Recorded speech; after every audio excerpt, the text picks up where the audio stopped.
গীত সংহিতা 50 অধ্যায় আমরা প্রত্যেকে খুলব এবং আমরা কিছু বাক্য দ্বারা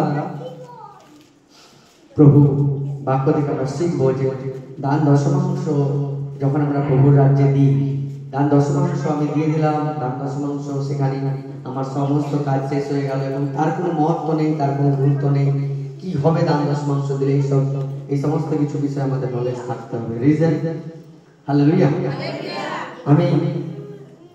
আপনি যদি 1 জানুয়ারির বাক্যকে ভালো করে মনে করে থাকেন, আমি আপনাকে বলেছিলাম হালেলুয়া যে এই বছর আপনাকে এরকম ভাবে থাকতে হবে যে যেখানে যে ব্যক্তিকে চোখ বন্ধ করে অন্ধের মতো বিশ্বাস করা যায় তাকেও 5% অবিশ্বাস করতে হবে। বলেছিলাম, মনে আছে আপনাদের? বা নেই, আপনাদের চয়েস, মনে রাখা তো উচিত। Hallelujah hallelujah. কিন্তু এই যে দান এবং দশমাংশের বাক্য আমরা যদি প্রপার নলেজ, সঠিক জ্ঞান যদি আমাদের মধ্যে না থাকে, হালেলুয়া, এই দান দশমাংশ দ্বারা শয়তানি আত্মা এই বছর বহু লোকের মনে ভ্রম তৈরি করবে। ভ্রম।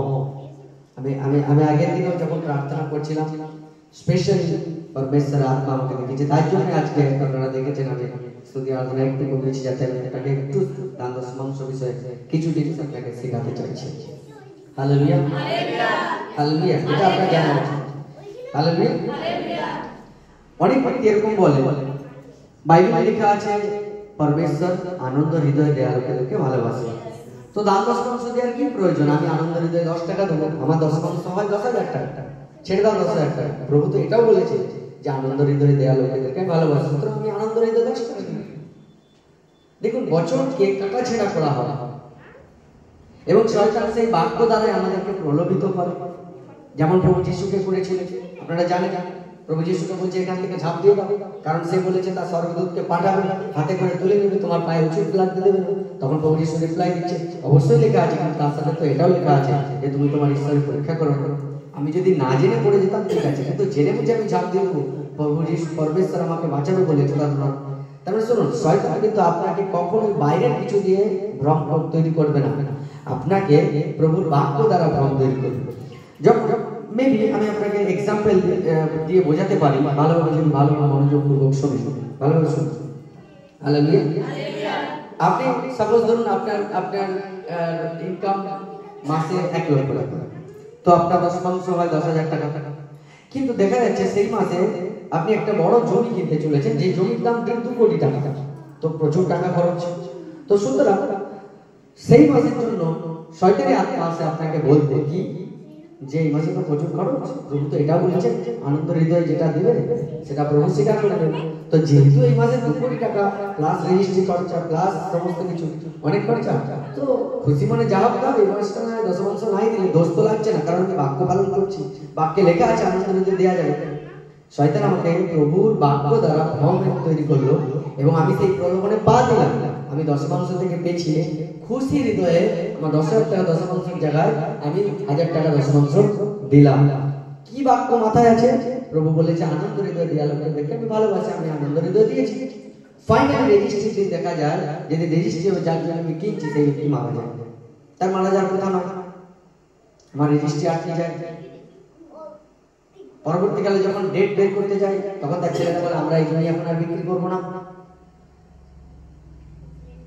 আমি চারদিকে ব্যাংক থেকে লোন করে নিয়েছি, এই জমিটা কিনবো বলে কত 2 কোটি। এবারে যখন জমিটাতে যেমন ন্যূনতম একটা সুদ দিতে হবে, 2 কোটি টাকাটা 1 মাসের সুদ অনেক টাকা হয়, তো আমি 9,000 টাকা বাঁচিয়েছি। কার প্রলোভনে পড়ে? শয়তানের প্রলোভনে পড়ে। কিভাবে প্রলোভন দিচ্ছে? প্রভুর বাক্য দ্বারা। কত টাকা লস হচ্ছে? মিনিমাম 2 কোটি টাকা সুদ, 1 মাসের সুদ মিনিমাম 20,000 টাকা, কম করে বলেছে 1 টাকা সুদ হিসাবে। ক টাকা লাভ হলো, ক টাকা লস হলো, কি হ্যাপা হলো, কি স্বপ্নটা দেখেছিলেন 2 কোটি জায়গাটা নিয়ে আপনি কি করবেন সেটাও হলো না, স্বপ্ন ভাঙলো, টাকা নষ্ট হলো, কাজে বাধা হলো, ওই কাজটার পেছনে যত পরিশ্রম করেছেন সব বেকার গেল, যা দালালি চাইছিলেন সব বেকার গেল, সব কিছু বেকার গেল। শুধুমাত্র কোথায় প্রলোভনে পড়েছেন? একটা প্রলোভনে পড়ে গেছে। প্রলোভন কি? প্রভুর বাক্য দ্বারা শয়তান আমাদেরকে প্রলোভিত করেছে। কেন? আমাদের কাছে প্রপার নলেজ নেই দান এবং দশমাংশ দান। আমাকে হরিশ্বর দিয়ে কিছুদিন আগে একজন ফোন করছে, পাঁচটা দান এবং দশমাংশ কিভাবে দেবে। আমি বলছি একটু পরে ফোন করছি, ব্যস্ত আছি। আবার কিছুক্ষণ পর ফোন আসছে, ফাইনালি একটু কথা বলা হয়েছে, তাও কোনো কথা, তাও আবার তাকে বললাম যে আমি তোমাকে পরে ফোন করছি, সময় হয়নি। হালেলুয়া, ইমাজিন করুন, দান দশমাংশ জিনিসটা খুবই সহজ ব্যাপার, আবার খুবই কঠিন ব্যাপার। বিকজ দান দশমাংশ এমন একটা জিনিস যার প্রপার নলেজ, সম্পূর্ণ জ্ঞান মণ্ডলীতে দেওয়াটা একসাথে সম্ভব নয়। Hallelujah, hallelujah. এবং একসাথে সেই জ্ঞানটা আমরা মাথায় হয়তো নিতেও পারবো না। তাই দান দশমাংশ কখনো একসাথে টোটাল পুরো নলেজটা দেওয়া হয়। আমি আপনাদেরকে লাস্ট কিছুদিন দান দশমাংশ বিষয়ে একটু বেশি আপনাদেরকে শেখাচ্ছি, যাতে আপনাদের কাছে প্রপার নলেজ থাকে। আমি আগের সপ্তাহে আমি থাকিনি, তার আগের সপ্তাহে আমি আপনাদেরকে বলেছিলাম যে দান দশমাংশ টাকা অ্যাকচুয়ালি কোথায় ব্যবহার করার নিয়ম বাইবেলে লেখা আছে, আমি আপনাদেরকে বলেছিলাম। যদি আপনি ভালোভাবে মনোযোগ পূর্বক শুনেন তো আমি এই সপ্তাহে আমি আপনাকে যেটা বলবো, দান দশমাংশ যখন আমরা দিই, শুধু এরকম নয় যে প্রভুর রাজ্যে দিলাম ব্যাস প্রভু আমাকে আকাশের দরজা খুলে অপরিমেয় আশীর্বাদ করবে, এখানে কিন্তু শেষ নয়। গীত সংহিতা 50 অধ্যায় প্রত্যেকে খুলেছেন তো? 5 নম্বর অধ্যায়, সরি 5 নম্বর ওয়ার্ড।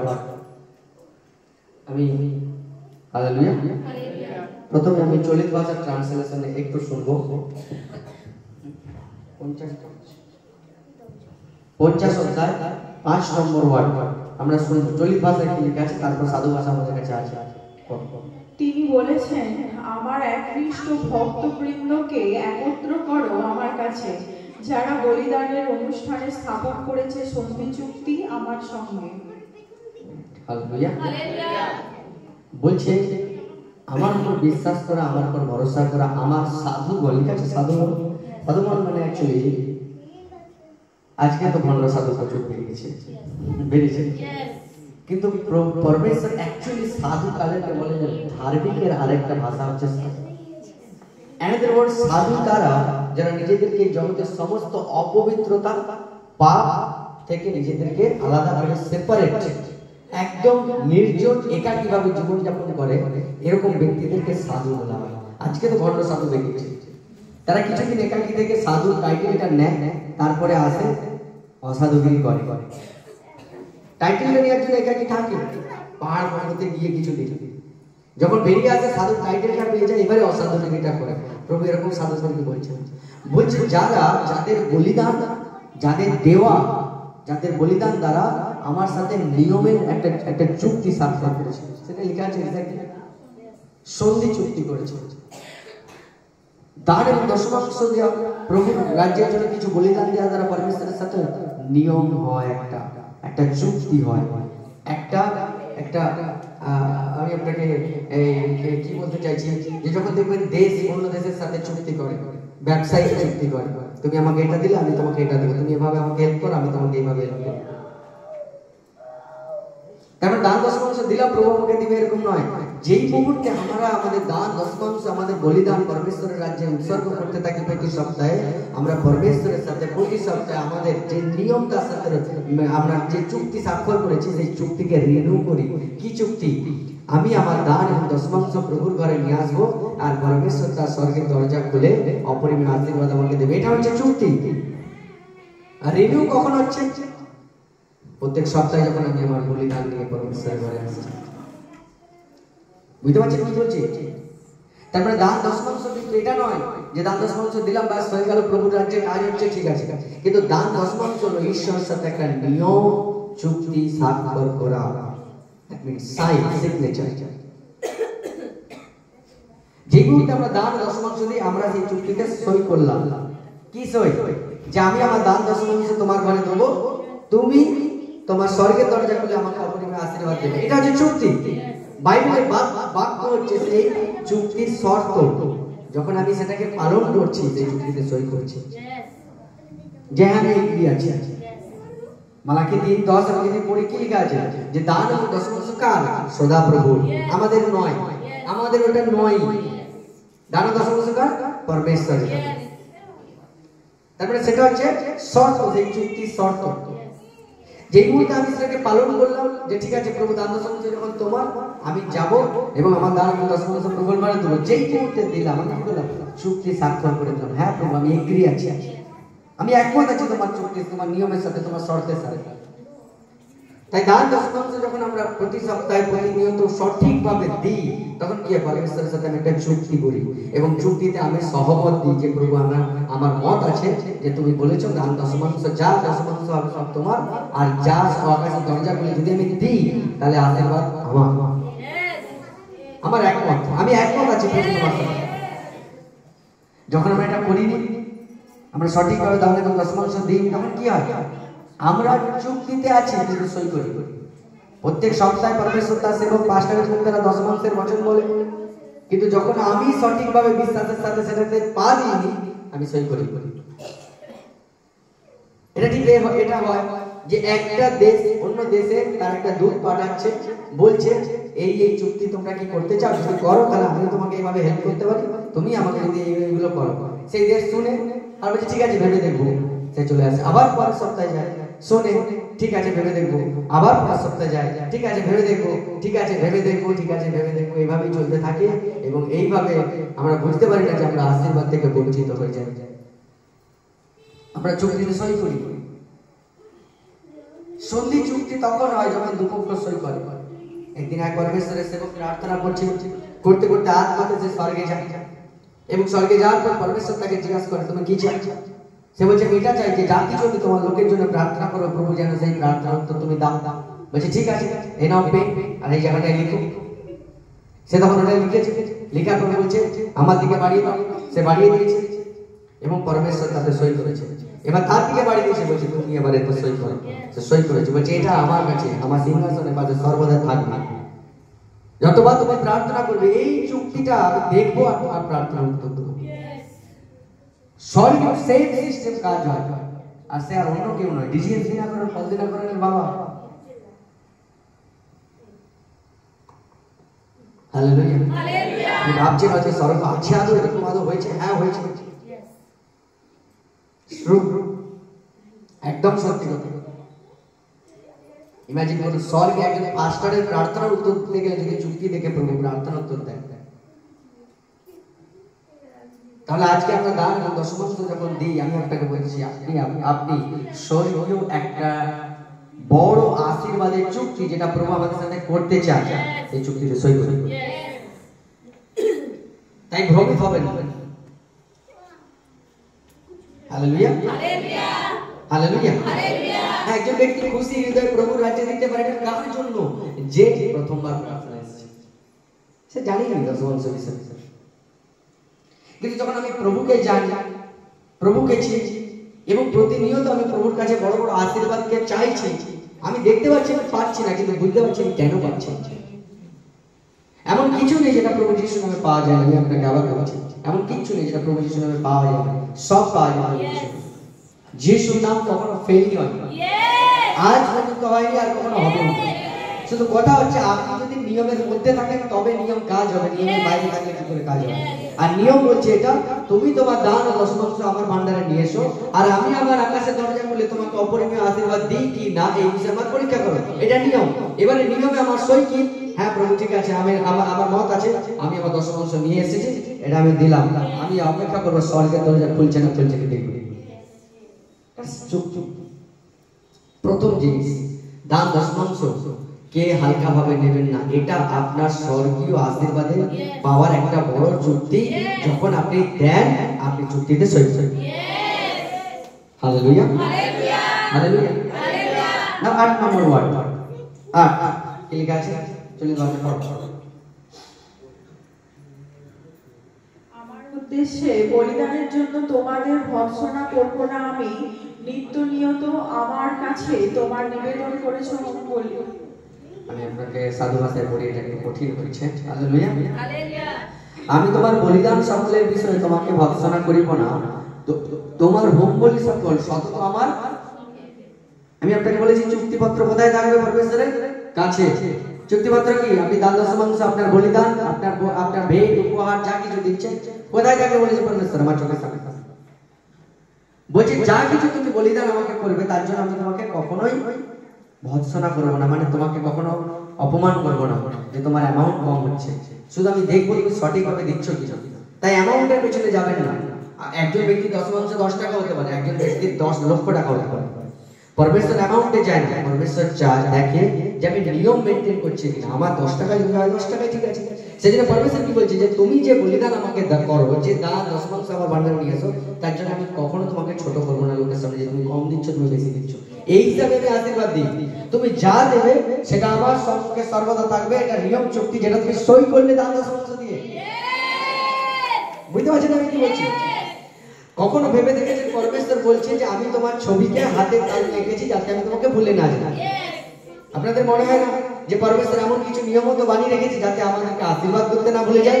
সেটা হচ্ছে এই দান এবং দশমাংশের নিয়ম চুক্তি, যেটা যখন দেই সেটা পরমেশ্বর তার চোখের সামনে রাখবে, যাতে আশীর্বাদ দিতে ভুলে না যায়। আমাদেরকে যাতে ভুলে না যায়, ছবি হাতে আছে, আশীর্বাদ দিতে যাতে না ভুলে যায়। আমাদের দান দশমাংশ দ্বারা দিয়া দ্বারা যে নিয়ম চুক্তি আমরা করেছি সেটা তার সম্মুখে আছে, যাতে সে আমাদেরকে আশীর্বাদ দিতে ভুলে না যায়। তাই জন্যই সে বলছে যে দরজা আমি খুলি সেই দরজা কেউ বন্ধ করতে পারেনি, আর যে দরজা আমি বন্ধ করি সেই দরজা কেউ খুলতে পারে না। তো দরজা আমাদের খোলা আছে, কারণ আমরা নিয়ম চুক্তিতে সই করা আছে। আমরা দান দশমাংশ দিচ্ছি, সেটা পরমেশ্বরের সামনে আছে, প্রভু দেখছে আর আশীর্বাদ করছে। সেই দরজা কখনো বন্ধ হবে না। হালেলুয়া। শুধু আপনি বিশ্বাসের স্টেপে এগিয়ে আসুন, যে আমি প্রত্যেকবারে চুক্তি শুনছি আর বলছি ভেবে দেখবো না, এরকম নয়। হালেলুয়া। আমি বেশি দিকে যাচ্ছি না, কারণ সময় নেই। হালেলুয়া। নাও 13 এবং 14, থার্ড পয়েন্ট, 13 এবং 14, 14টাই এবার। হালেলুয়া। 13 না 14, কি লিখেছে দেখেন? 14 এবং 15, 13 14 না 14 15। তুমি ঈশ্বরের উদ্দেশ্যে স্তব বলি উৎসর্গ করো, পরাৎপরের নিকটে আপন মানত পূর্ণ করো, আর সংকটের দিন আমাকে ডাকিও, আমি তোমাকে উদ্ধার করব ও তুমি আমার গৌরব করবে। আমি আপনাকে যেটা বলতে চাইছি, আমরা সবসময় প্রভুর বাক্য এই 15 নম্বর ওয়ার্ডটাই পড়ি, 14টা আমরা একসাথে অ্যাড করি, কিন্তু দেখুন 14 নম্বর ওয়ার্ড থেকে বাক্যটা শুরু হচ্ছে। পড়ুন 14 নম্বর ওয়ার্ডের পরে কোনো দাঁড়িয়ে আছে, ফুল স্টপ আছে? বাইবেলে ফুল স্টপ দাঁড়িয়ে অনেক বড় মহত্ব আছে? কিছু নেই, কিন্তু বাক্য চলছে 14 থেকে শেষ হচ্ছে 15। আমরা শুধু 15টা পড়ি, সংকটের দিনে তুমি আমাকে হাত করো আমি তোমাকে উত্তর দেবো, এইটুকুন পড়ি। কিন্তু তার আগে লেখা আছে যে কি করতে হবে। কি লেখা আছে? বলছে তুমি তোমার মুখের স্তব বলি উৎসর্গ করো। তার মানে আমি এবারে দান দিয়েছি, দশমাংশ দিচ্ছি, এবারে কি করতে হবে? আমার মুখে প্রশংসা করতে হবে প্রভু, যেটা আমরা অলরেডি শুনতে আলোচনা করলাম। তারপরে কি বলছে? বলছে এবারে নিজের যে মানত সকল করেছো সেগুলো পূর্ণ করো। এবারে কি বলছে? যে পরের জিনিস যেটা রয়েছে, যে প্রভুর উদ্দেশ্যে যদি আমি কিছু করবো বলে থাকি সেটা এবার তুমি পূর্ণ করো। তারপরে এটা কি হবে? তুমি সংকটের সময় আমাকে ডাক দান করো। আমরা এগুলো করি না, শুধু সংকটের সময় ডাকি আর উত্তর পাই না। প্রভু তো বিপদে পড়লাম, উত্তর তো দিল না। প্রভু তো বলে এটা আপনাকে এই বাক্য যদি পূরণ করতে হয় তাহলে আপনাকে 14 থেকে পূরণ করতে হবে। চুক্তি দেখুন, সে একটা বলবে আর আপনি হ্যাঁ বলবেন। 14টা সে আপনাকে করতে বলেছে, 15টা সে আপনার জন্য করবে। দেখুন 14টা সে আপনাকে বলেছে মুখের স্তব বলি উৎসর্গ করো, পরমেশ্বরের জন্য যে মানত করেছো, তার মানে যে চুক্তিতে আমরা সই করেছি আমরা দান দশমাংশ দেবো, সেই মানত আমরা প্রতিনিয়ত পূরণ করেছি ঠিকভাবে। 15টা প্রভু পূরণ করবে, যখন যখন বিপদে পড়বে তখন তখন সে বিপদ থেকে বের করবে। তাই দান দশমাংশ শুধু টাকা পয়সার আশীর্বাদই দেয় না, দান দশমাংশ আমাদের জীবনের সমস্ত বিপদ থেকে বের করবে। Hallelujah, hallelujah. আপনার প্রয়োজন আছে দান দশমাংশের নলেজ, আমি আপনাকে অনেক আশীর্বাদ আছে। অনেক সময় শরীরের সুস্থতা ওই দান দশমাংশের উপর ডিপেন্ড করে থেকে যায়, প্রভু আটকে থাকে। সংকট মানে শুধু এইটা নয় যে আমি শুধু টাকা পয়সার সংকটে আছি, আমি রোগ ব্যাধির সংকটে থাকতে পারি, আমার কাজেও বাধা হতে পারে, আমার শত্রুরাও বিভিন্ন রকম ছয় ষড়যন্ত্র করে আমার বিরুদ্ধে প্রবল হয়ে উঠতে পারে, আমি যে কোনো রকম বিপদে পড়তে পারি। হালেলুয়া। আমরা এই তো সাক্ষ্য শুনছিলাম যে একজন ব্যক্তি বলছে আমি মেশিন ট্রলি নিয়ে গেছি, সংকট কি বলে আসে নাকি? সংকট বলে আসে। আমি আপনাদেরকে কখনো সময় বলে শেখাবো যে সরষের ভিতরে ভূত আছে। আমি ভেবেছিলাম আজকে শেখাবো, কিন্তু আজকে প্রভু আমাকে অন্য বাক্য দিচ্ছে, নাহলে আজকে আপনাদেরকে শেখাতে যে সরষের ভিতরে ভূত আছে আপনি জানেন। কিন্তু আমি যদি নিয়ম পালন করছি তাহলে সরষের ভিতরে ভূত থাকুক আর প্রেত থাকুক, সংকটে পড়বো, আমি ডাকবো, আমি উত্তরও পাবো, কারণ আমি নিয়ম চুক্তিতে সই করেছি যে আমি আমার দান দশমাংশ প্রভুকে দেবো। প্রভু আমার সাথে চুক্তি করেছে সে আকাশের দরজা খুলে আশীর্বাদ করবে, আর এই চুক্তিপত্র পরমেশ্বরের চোখের সামনে সর্বদাই আছে, সে দেখছে আমি দান দশমাংশ দিচ্ছি, তাই পরমেশ্বরকে আশীর্বাদ করতে হবে। And the words খুব সহজ ভাবে যদি বলি, আপনার দান দশমাংশ পরমেশ্বরকে বাধ্য করে দেয় আপনাকে আশীর্বাদ করতে। আপনার দেওয়া প্রভুকে বাধ্য করে দেয়, পরমেশ্বরকে বাধ্য করে দেয় যে আপনাকে সে আশীর্বাদ করতে বাধ্য থাকে, করতেই হবে কোনোভাবে। তাই রিয়েল বিশ্বাসী কখনোই ভিখারি হয় না। আমি আপনাকে চ্যালেঞ্জ করতে পারি, রিয়েল যারা বিশ্বাসী, সত্যিকারের যারা বিশ্বাসী, কখনোই ভিখারি হয় না, গরিব থাকে না কখনো। আপনি বিশ্বাস করুন না করুন এটাতে আমার প্রবলেম নয়, আমার প্রবলেম হলো এটা যেটা মানবো সেটা আমি আপনাকে বলছি। যদি সত্যিকারের একজন বিশ্বাসী পরমেশ্বরের সাথে সঠিক নিয়মের মধ্যে থাকে, তাহলে সে কখনো গরিব হয় না, কখনো সে ভিখারি হয় না, আর কখনো সে অকালে মরে না, কখনো সংকটে তার জাহাজ ডুবে যায় না। আমি সবসময় এটা বলে থাকি, যে সমুদ্রের জল থেকে বের করে সে পুকুর থেকে বের করতেই পারে। যে গভীর পাপের মধ্যে আমরা ছিলাম সেটা সমুদ্রের মধ্যে ছিল, সেখান থেকে প্রভু যদি টেনে বের করতে পারে। আজকে টাকা পয়সা সমস্যা তো সামান্য জিনিস, এটা পুকুরের মতো, পুকুরে ঢেউ উঠে না, সমুদ্রে বড় ঢেউ উঠে, সেখান থেকে বের করেছে। আজকে পুকুরে সামান্য হাওয়ায় একটু একটু ঢেউ উঠছে, তা থেকে সে আমাদেরকে খুব সহজেই বাঁচাতে পারবে। কেন? আমরা নিয়মের মধ্যে আছি, নিয়মের বাইরে। কখনো নিয়মের বাইরে, আমরা নিয়মের মধ্যে আছি। কি নিয়ম? আমি আমার দান, আমার দশমাংশ প্রভুর ঘরে নিয়ে এসেছি, আমি আমার কাজ করে দিয়েছি, যেটাতে সই করেছি সেটা আমি পূরণ করেছি। প্রভু যেটাতে সই করেছে সে এবারে পূরণ করবে, স্বর্গের দরজা খুলবেও, আশীর্বাদ দিবেও, সংকটে পড়লে আমাকে সংকট থেকে বেরও করবে। তাই সমস্ত সময় একটা এক্সিট প্ল্যান আছে আপনার বিপদ থেকে, আপনাকে সংকট থেকে বেরোনোর জন্য একটা না একটা রাস্তা অবশ্যই আছে। তাই কখনো কোনো পরিস্থিতিতে ভেঙে পড়ার জন্য রাস্তা নেই। কেন? কাদের জন্য রাস্তা নেই? যারা কখনোই নিয়মের মধ্যে নেই, তাদের জন্য রাস্তা নেই। যারা নিয়মের মধ্যে আছে তাদের জন্য রাস্তা আছে, বেরোনোর রাস্তা অবশ্যই আছে, যা হোক না যা হোক রাস্তা আছে। Hallelujah, hallelujah. আমরা রিসেন্টলি বাইরে আমার মিটিং ছিল, আপনারা জানেন, সেখানে দিনের বেলা 3 ডিগ্রি 4 ডিগ্রি হয়ে যাচ্ছে, জানেন, এত ঠান্ডা। আর এখানে যে ঠান্ডা, আমার ছেলেকে ভালোভাবে প্যাক করে রাখতে হয়, কারণ ঠান্ডা লেগে যায়। সেখানে যে বাবু, আমার তো এরকম ভয় ছিল যে ঠান্ডা লেগে যাবে। আমি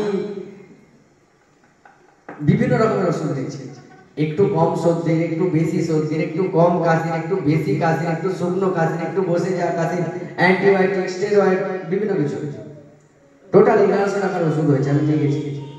সেখান থেকে ঘুরে এসে ওষুধ সব চেঞ্জ করে নিয়েছি, লাগে। সংকটে পড়ুন আর ডাকুন, আর দেখুন উত্তর আসে কিনা। একটা না একটা রাস্তা অবশ্যই আছে। আমি আপনাকে বলছি, আমি এসে প্রথম দিনে 600 টাকার ওষুধ মাইনাস করে নিয়ে এসেছি। একসাথে কত টাকার ওষুধ মাইনাস করলে নিজেকেই খারাপ লাগে, আরো ওষুধ করে আসছে, যেগুলোকে পরে আবার মাইনাস করে নিয়ে আসতে হবে। আপনি জানেন, আমি আপনাকে সাক্ষী বলছি, একসাথে 1100 টাকার ওষুধ নিয়েছি, 1100 টাকার ওষুধ মাইনাস করা যায়? Is it possible? কখনো সম্ভব নয়। হালেলুয়া।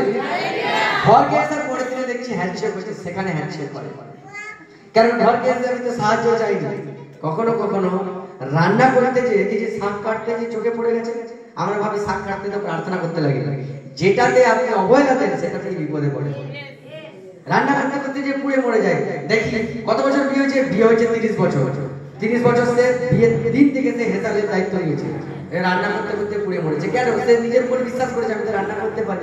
যেই দিন আপনি নিজের উপর বিশ্বাস করবেন সেই দিনই তরকারি খাবেন। যেদিন আপনি প্রভুর উপর বিশ্বাস করবেন যে প্রভু আমাকে যদি শক্তি দেয় আমি সব পারি। শুনুন, যেই দিন আমি এখান থেকে যাই, আমার স্ত্রী জানে আমি রাত্রিতে আমার ছেলেকে প্রার্থনা করে শুয়াই, সেদিন আমার ছেলেকে দিয়ে একটা প্রার্থনা করেছিলাম। এই মাত্র আমার মনে হলো আপনাকে বলি। আমি আমার ছেলেকে এটাই বলেছিলাম, যেটা বলো, প্রভু তুমি আমাকে যদি শক্তি দাও আমি সব পারি। এই প্রার্থনাটা আমি করিয়ে নিয়ে গেছিলাম, আজকে আমি আপনাকে সাক্ষী দিলাম। আর সেই জন্য প্রভু শুনেওছে, আর প্রভু তার বাক্য বাইরে কিছুই করে না। সে তাকে শক্তিও দিয়েছে, সে ঠান্ডা সহ্য করেছে। দিনের বেলা 3-4 এটা জাস্ট অসম্ভব ব্যাপার আমার কাছে। আর সব থেকে বড় কথা, মিটিং এর দিন যত রোজ কাছে হয়েছে আমি তত দোকানে গেছি আর একটা করে সোয়েটার কিনে নিয়েছি নতুন নতুন। আবার একটা সোয়েটার, দুটো সোয়েটার কিনেছি, একটা চেঞ্জ ব্যবহারই করতে হবে, কিন্তু ওটা তো আর চেঞ্জ হবে, ওটা তো আর মেডিসিন, ওটা তো আর মেডিসিন না, ওটা তো চেঞ্জ করা যাবে না। উঠতে গেলে আবার নিতে হবে কিছু একটা, সেজন্য আমরা যাই না। শুনুন, আমি নিয়মের মধ্যে আছি, আপনি নিয়মের মধ্যে থাকুন। সংকটে যে কোনো সংকটেই পড়ুন, হাত মারবেন, উত্তর পাবেন। আপনি নিয়ম চুক্তিতে সই করেছেন আর সেই চুক্তি পালনও করছেন, আর প্রভু সেই নিয়ম ভুলে নিছে, বলছে আমার সম্মুখে আছে, আমার চোখের সামনে আছে যে অমুক ব্যক্তি একটা নিয়ম করেছে আমার সাথে। কি নিয়ম? সে তার দান এবং দশমাংশ, তার বলিদান আমার কাছে নিয়ে আসবে। আমি কি চুক্তি করেছি? আমি আকাশের দরজা খুলে তাকে আশীর্বাদ দেব। এবারে আমি যখন দিচ্ছি আমি সই করছি, সেটা প্রভু ভুলে যায়নি। কোথায় রেখেছে? চোখের সামনে। জানেন মূল্যবান জিনিসকে লোক বালিশের তলে রাখে, সুচি বালিশের তলে। আর কারো যদি আলমারিতে প্রচুর সোনা থাকে কি করে? আঁচলে বেঁধে রাখে তো মূল্যবান জিনিস। শুনুন, আপনাকে আশীর্বাদ করার চুক্তিটা আপনার কাছে প্রচুর মূল্যবান। সে বলছে আমার চোখের সামনে হারিয়ে স্বর্গদূত যদি নিয়ে নেয়, সে তো গ্যাব্রিয়েলের কাছে রাখতে পারত, মিখাইলের কাছে রাখতে পারত। যে গ্যাব্রিয়েল মরিয়মকে খবর দিতে এসেছিল যে তোমার গর্ভে সন্তান আসবে, সে তো বিশ্বস্ত স্বর্গদূতকে দিতে পারত, দেয়নি। যদি হারিয়ে ফেলে আমার কাছে থাকে, কারণ এদেরকে আশীর্বাদ করাটা আমার কাছে সব থেকে বড় গুরুত্বপূর্ণ জিনিস। এটা হারিয়ে যাওয়া চলবে না। এই চুক্তিটা হারিয়ে গেলে আমার নিজের বদনাম হয়ে যাবে। যখন আপনি গরিব থাকেন, পরমেশ্বরের বদনাম হয়, আপনি জানেন না। তাই এটা তার সম্মানের ব্যাপার। যদি সে আশীর্বাদ দিতে ভুলে যায়, চুক্তি যদি হারিয়ে গেলে, তাহলে আপনার আশীর্বাদ বন্ধ হয়ে যাবে। আপনার আশীর্বাদ বন্ধ হয়ে গেলে তাহলে শুধু মুখে সুসমাচারে লোককে জিততে পারবেন না, নিজের জীবনকে বদলে লোককে জিততে পারবে। যে প্রভু আমাকে কি দশা থেকে কি দশায় নিয়েছে, কেমন ছিলাম আর কেমন হলাম। Hallelujah, hallelujah. এই প্রভুতে আশা করে আবার উল্টো প্রার্থনা করে, আগে আমি যেমনি ছিলাম তেমন করে দাও। এটা হয় না কখনো, এটা উল্টো হয়। কি ছিলাম আর কি হলাম, সময় পেলে আপনাকে এই বিষয়ে ডিটেইলসে শেখাবো। হালেলুয়া।